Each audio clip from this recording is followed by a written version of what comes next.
Minute ধরে আমরা ঘুরতেছি, কিন্তু বসবার কোনো জায়গা পাইতেছি না, কোনো দিক দিয়ে ভিড়তে পারতেছি না। স্কুলের ছাদ ফিল আপ, বাথরুমের ছাদ ফিল আপ, ইউনিয়ন অফিসের ছাদ ফিল আপ, সব জায়গায় ফিল আপ। আমরা কোনো বসবার জায়গা পাইতেছি না, প্রায় 30 মিনিট ধরে ঘুরতেছি। দেখা যাক কি অবস্থা হয়। ব্রাহ্মণবাড়িয়া না আসলে আপনি বুঝতে পারবেন না যে ব্রাহ্মণবাড়িয়ার মানুষ কতটা ফুটবল প্রেমী। চারদিকে লক্ষ লক্ষ মানুষ।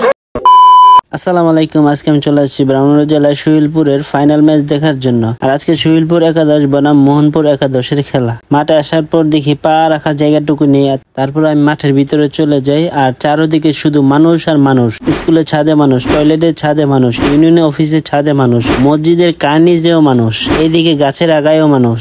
তারপর এই ঘরের চালের উপরে এত মানুষ উঠেছে যে চাল ভাঙ্গে মানুষ সব নিচে পড়ছে। চিন্তা করেন মানুষ কতটা ফুটবল প্রেমী হলে জীবনের ঝুঁকি নিয়ে হলেও এইভাবে খেলা দেখে। এইদিকে তো আবার গাছের ডাল ভাঙ্গেও মানুষ নিচে পড়ছে।